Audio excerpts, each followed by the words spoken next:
It was a tough budget. I do agree with Ross Arnett in the fact that we need to find a better way to seek ways to balance this budget. We're in a $5 million deficit in the city, folks. And it's going to take a leader that can be innovative enough to identify resources outside and beyond the traditional realm of monies that come in. 10 years ago, we were half the budget that we are today. And here we are in a deficit. And I know that we just saw an article where things are looking better, they're looking brighter. But at the end of the day, you need to begin to look at how we build a reserve, to build the opportunity to have the same opportunity that we once had, to not do the pay-as-you-go any longer, because we can't afford to do that in these economic times. This budget, that's the one thing that I want to really, really look at, is we should have provided to the residents a line item analyzed budget, wherein each of you could look at this budget and understand and know exactly where the money goes. And so under my administration, I'm going to be much more transparent in terms of how we look at the budget. Bring in folk to begin to make discussions before the city makes decisions, before the mayor makes the decision, before the council votes on it. What works for you? Not just for us as 8 votes, but what works for you as a citizen. And so in a roundabout way of saying this, I would love to see how we can better focus on how we balance the budget in the future.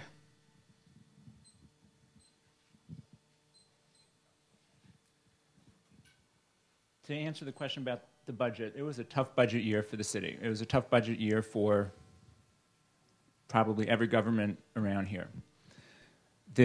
When I think about the budget, there's a couple different issues that I'd like to point out. One issue has to do with the city's overall financial standing, its overall financial strength, the diversity of its tax base. The other is the city's approach to spending. And they're related, but they're 2 separate issues. Now, with the first issue, the city's financial stability, the city, fortunately, thankfully, is on very solid financial ground.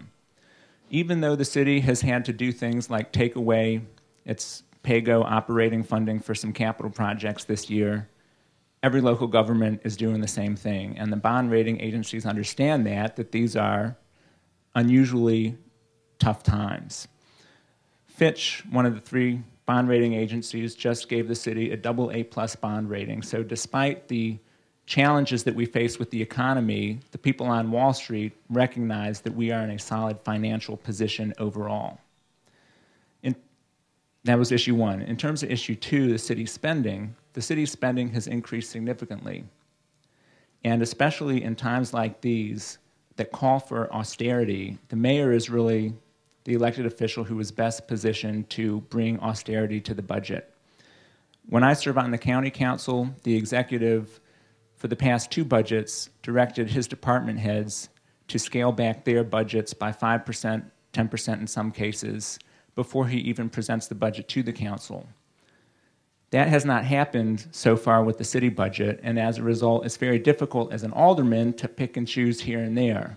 But I can tell you that if this recession continues and times call for austerity, as mayor, I will make sure that the budget reflects the austerity we need while still providing essential services. Thank you.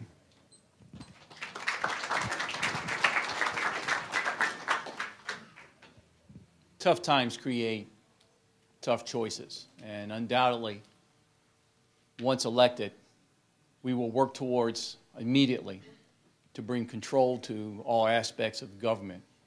We will trim, we will pull back, we will create saving cycles wherever we can. One of the things in which we are not desirous to do, which this budget has painted a picture on that, is to raise taxes. And that's something that we don't want to talk about. But if we continue down the road in which we're on right now, it's inevitable. Recession continues, there's going to continue to be trouble, and we're going to have to continue to make tough choices.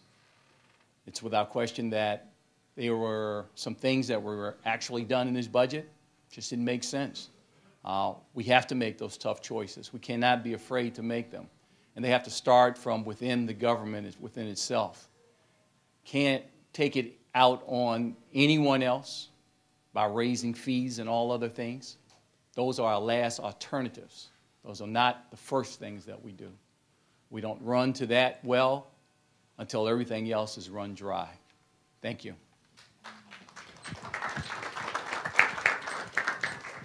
As I said in my opening statement, I spent a lot of time following the budget issue this year. And I think we should, as citizens, all be quite sobered and serious about the prospect.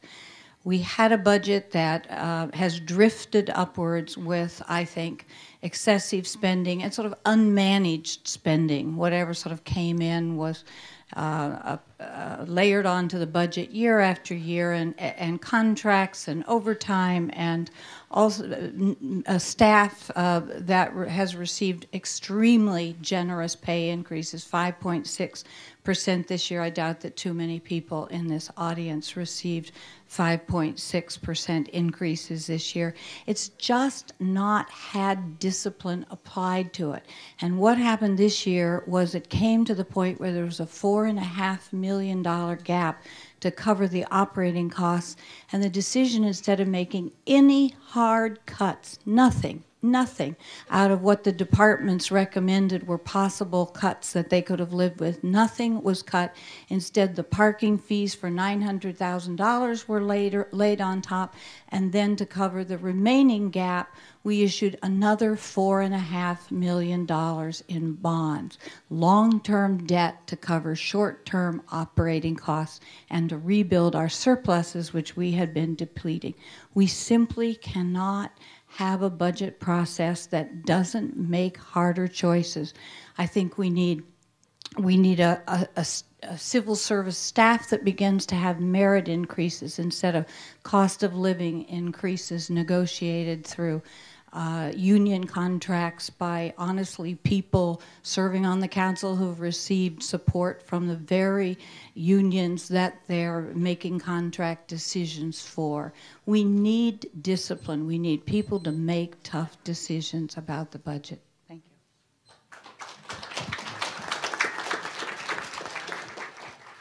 As a member of the Finance Committee, I call for a 5% cut in the budget for this past year. We called in all the department heads. We met with them face to face.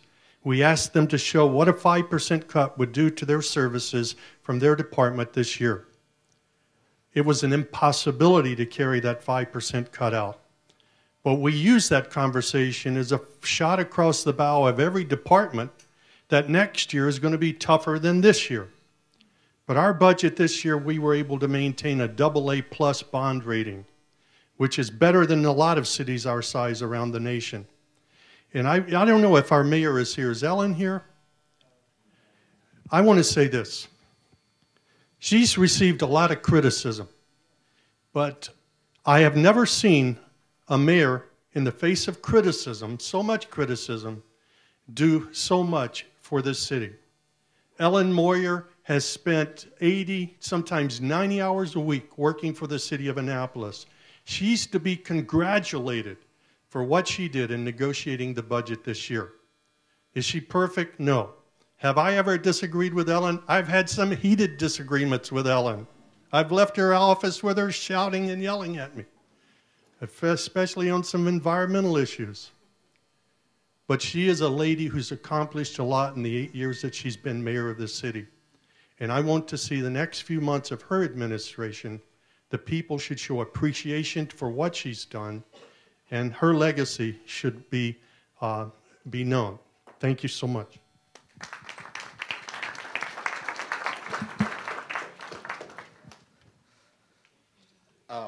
It's a lot to follow. I'll try not to repeat it. Thank you.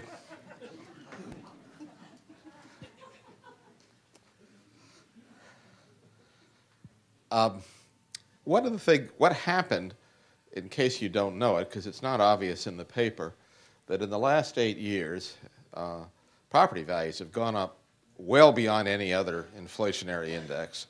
I believe the city assessments went up more than 80%. that produced every year a big increase in revenue to the city. And as has already been pointed out, it was just spent. It was a hardship for some people who've lived in a house for a long time. Yeah, it's great their house is worth more, but it's not so great if their property taxes go up 80% and they're living on a pension or something, which happens in all the neighborhoods. What I think ought to be done is that the property tax ought to be indexed according to what the city needs, because if you don't do that, what you end up is a sort of stealth increase. The city announces, well, we're holding the line on taxes, but we all know they're not really, because the appraisals have gone up so much. I think it should be indexed. It's always a little funny to see a bunch of Democrats talking about fiscal austerity, but I think right now that's what you're going to hear from all of us. That 80% increase put a lot more money in the city coffers, and I think we have to go through the whole thing top to bottom. And one of the things I'm most concerned about is all the contracting. It's not a traditional democratic value to hire contractors to do things that are normally done by civil service employees, and there's been an awful lot of that lately. It needs to be looked at. The whole budget needs to be looked at. But mostly, I think we should just learn to live within our means and tell the public what we're doing and not pretend we're keeping taxes down when we're not.